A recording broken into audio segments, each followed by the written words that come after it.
नमस्कार, आप देख रहे हैं आई इंडिया और मैं हूं पंकज सिंह गौर। मैं उदय चौहान। चुनाव आए और जिन्ना का जिन्न निकल करके बाहर आ गया।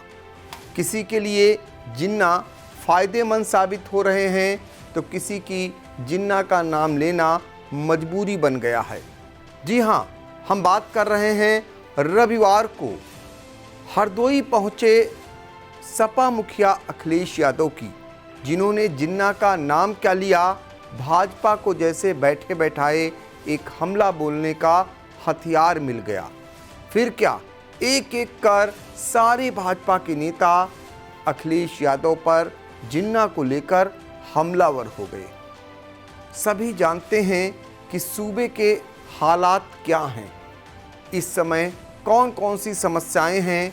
महंगाई सुरसा की भांति बढ़ती जा रही है और अगर हम बात करें किसानों की तो किसान आंदोलित है और उसे बहुत सारी परेशानियों से जूझना पड़ रहा है। लाखों लाख किसान बेमौसम बाढ़ जैसी मुसीबत से जूझ रहा है। फसल चौपट हो चुकी है, फिर भी उसे धान बेचने के लिए नाको चने चबाने पड़ रहे हैं। कई तस्वीरें तो ऐसी आ रही हैं कि किसानों को अपना धान जलाना पड़ रहा है। इसके अलावा डेंगू, बुखार, मिन्ना जाने कितनी जाने जा रही हैं, लेकिन इन सब से इतर सिर्फ और सिर्फ जिन्ना का नाम आते ही सत्ताधारी दल के लोग कैसे हमलावर हो जा रहे हैं, इसको हम आज बताएंगे। ये भी बताएंगे कि क्या कुछ अखिलेश यादव ने कहा था। तो सबसे पहले सुनिए हरदोई की सभा में अखिलेश यादव क्या बोले। जिन्ना एक ही संस्था में पढ़ करके बैरिस्टर बन करके आए, एक ही जगह पर पढ़ाई लिखाई की उन्होंने, वो बैरिस्टर बने, उन्होंने आजादी दिलाई। उन्हें किसी भी तरीके से किसी का भी संघर्ष करना पड़ा होगा तो। आपने सुना अखिलेश यादव ने जिन्ना का नाम किस समय लिया। ये बताइए कि हम सीधे चलेंगे अपने सहयोगी उदय के पास और उनसे जानेंगे कि अखिलेश यादव गए थे सरदार पटेल जी की जयंती के अवसर पर और उन्होंने महात्मा गांधी, सरदार पटेल से लेकर जिन्ना का नाम लिया, वैसे ही बखेड़ा खड़ा हो गया। तो आखिर क्यों अखिलेश यादव को जिन्ना का नाम लेना पड़ा? जिन्ना का नाम अखिलेश यादव ने क्यों लिया यह तो वही जाने, लेकिन बखेड़ा इसलिए खड़ा हुआ कि उन्होंने जिन्ना की तुलना महात्मा गांधी, जवाहरलाल नेहरू और सरदार पटेल से की। आपने वीडियो में सुना होगा कि उन्होंने कहा कि महात्मा गांधी, सरदार पटेल और जिन्ना एक ही संस्था से बैरिस्टर की पढ़ाई करके आए। जिन्ना ने आज़ादी दिलाई देश को और कभी भी जो उनको संघर्ष करना पड़ा उससे वो पीछे नहीं हटे। इन लोगों के साथ ही उन्होंने बराबर संघर्ष किया। इसी बात पे भाजपा ने उन पर हमला बोला है। भाजपा का ये कहना है कि जिन्ना की तुलना इन्होंने राष्ट्रपिता महात्मा गांधी, सरदार पटेल और नेहरू से करके तुष्टीकरण की राजनीति की है। तो ये भी तो सच है उदय कि जो भाजपा है या भाजपा को मानने वाले लोग कभी गांधी जी के नाम को लेकर के भी वो बखेड़ा खड़ा कर देते हैं और गोडसे को पूजने लगते हैं, आपने देखा। इसके अलावा हम और भी जिक्र कर दें, नेहरू से तो उन्हें बहुत ही एक जलन सी है। नेहरू को लेकर के कई बार भारतीय जनता पार्टी हमलावर होती रही है। ऐसे में अब जिन्ना भी आ गए तो भाजपा को नहीं लगता कि बैठे बैठाए एक हमला बोलने का हथियार मिल गया? बिल्कुल मिल गया है। भाजपा शुरू से ही, जैसा कि मुख्यमंत्री जी यहाँ सीतापुर के सिधौली में आए थे, तब भी उन्होंने बार बार आजम खान पर हमला बोला था बिना नाम लिए हुए। हिंदुत्व कार्ड खेला था, अयोध्या का जिक्र किया था, राम मंदिर का जिक्र किया था। तो भाजपा इस चुनाव में जैसे हिंदुत्व कार्ड को भुनाना चाह रही है, उस लिहाज से भाजपा को ये सुनहरा मौका मिल गया अखिलेश के इस बयान से कि वो फिर से अपने हिंदुत्व कार्ड को धार दे सके। तो हिंदुत्व कार्ड को धार देने के लिए भारतीय जनता पार्टी को मौका मिल गया। आइए हम सुनाते हैं अखिलेश यादव के बयान के बाद सूबे के मुख्यमंत्री योगी आदित्यनाथ ने क्या कुछ कहा।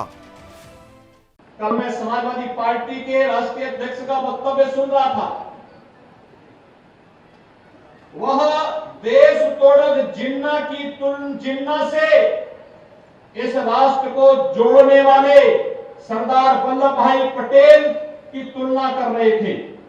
भाइयों बहनों, ये वक्तव्य अत्यंत शर्मनाक है।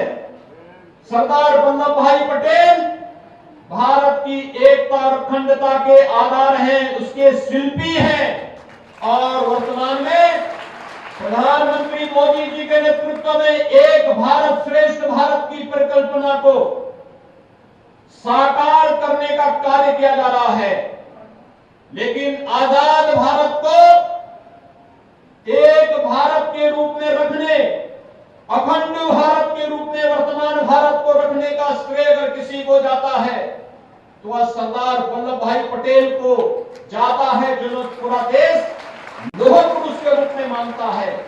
लेकिन कल उनका वह विभाजनकारी मानसिकता एक बार फिर से सामने आ गई, जब उन्होंने सरदार पटेल को जिन्ना के समकक्ष रख करके देश तोड़क जिन्ना को महिमा मंडित करने का प्रयास किया है। मुझे लगता है भारत की जनता इस विभाजनकारी मानसिकता को कभी स्वीकार नहीं करेगी और उत्तर प्रदेश की जनता को हरगिज स्वीकार नहीं करेगी। आपने सुना सीएम योगी बोले अखिलेश को लेकर के। लगता है कि अब ये जैसे जैसे चुनाव नज़दीक आएंगे ये बड़ा मुद्दा भाजपा के लिए आगे भी बनता जाएगा। बिल्कुल, भाजपा कल से ही इसको लगातार निशाने पर लिए हुए है अखिलेश यादव को इस बयान को लेकर के। भाजपा के जो आधिकारिक भाजपा का ट्विटर हैंडल है यूपी बीजेपी का, उस पर कल से कई ट्वीट किए गए हैं इस बयान को लेकर के। भाजपा प्रदेश अध्यक्ष स्वतंत्र देव सिंह ने भी निशाना साधा है, ट्वीट किया है। डिप्टी सीएम केशव प्रसाद मौर्य ने बाकायदा बयान जारी किया है। उन्होंने तो यहाँ तक कह दिया है कि अखिलेश यादव को अब अपना नाम बदलकर अखिलेश अली जिन्ना कर देना चाहिए।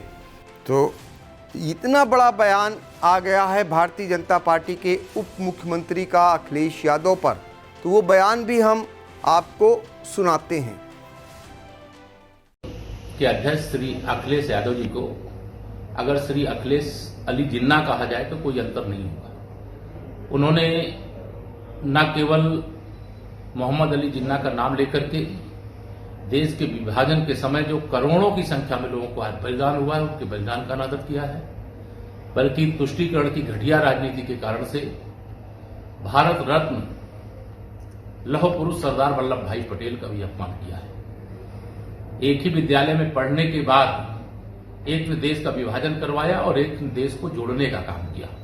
ये समाजवादी पार्टी नहीं, नमाजवादी पार्टी है और ऐसी पार्टी को उत्तर प्रदेश की जनता चुनाव में सबक सिखाने का काम करेगी। ये ऐसी पार्टी को जिस भाषा में ये समझना चाहते हैं जनता उस भाषा में समझाने का काम करेगी और 2022 में 2017 से भी बुरे हालात समाजवादी पार्टी के होंगे।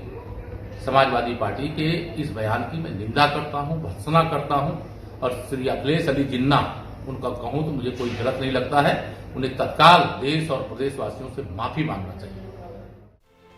तो इस तरीके से जिन्ना को लेकर के जो अखिलेश यादव बोले थे उसको लेकर के भारतीय जनता पार्टी पूरी तरीके से हमलावर हो गई है। सूबे के मुख्यमंत्री योगी आदित्यनाथ, उप मुख्यमंत्री केशव प्रसाद मौर्य और प्रदेश अध्यक्ष स्वतंत्र देव सिंह का लगातार बयान और ट्वीट आ रहे हैं जिन्ना को लेकर के। लेकिन सूबे में जो हालात हैं, सूबे में जो समस्याएं हैं, अभी इन्हीं भाजपा के नेताओं को जनता के बीच जाना भी पड़ेगा। उन पर किसी का भी ध्यान नहीं जा रहा है। उदय, आपको भी इस समय के हालात दिखते होंगे। अगर सिर्फ सीतापुर की हम बात करें, जो इस समय बीमारियां चल रही हैं, महंगाई चल रही है, जो समस्याएं हैं, वो क्या कुछ नज़र आ रही हैं? महंगाई इस समय सबसे बड़ा मुद्दा है। पेट्रोल सीतापुर की बात करें तो 107 रुपये के ऊपर पहुंच गया है आज की डेट में। जो प्राइवेट नौकरी पेशा लोग हैं, 10-15 हज़ार तनख्वाह में काम करते हैं, जिन्हें 20, 25, 30 किलोमीटर का सफ़र करना पड़ता है, उनके सामने बहुत बड़ी मुश्किल खड़ी हो गई है कि इतने पैसों में कैसे वो घर का खर्च चलाएंगे, कैसे नौकरी करेंगे। चूँकि पेट्रोल डीजल महंगा होने से ट्रांसपोर्ट भाड़ा भी बढ़ा है और उससे रोज़मर्रा की चीज़ें भी प्रभावित हुई हैं। यहाँ तक कि दाल, आटा, सब्जी, तेल, चावल, हर चीज़ पे महंगाई बढ़ रही है। तो इससे खासकर सामान्य वर्ग और निम्न वर्ग बहुत प्रभावित है। तो हर व्यक्ति प्रभावित हो रहा है महंगाई से, बेरोजगारी की तो बात ही नहीं हो रही है। इस बीच जिन्ना फिर छाने लगे हैं। अब ये सोचना आवाम को है कि उन्हें जिन्ना को लेकर वोट करना है या फिर जिनसे उन्हें दो चार होना पड़ता है उसको लेकर आने वाली वो सरकार बनाएंगे। फिलहाल आज के लिए इतना ही, हमें दीजिए इजाज़त। आप देखते रहिए आई इंडिया।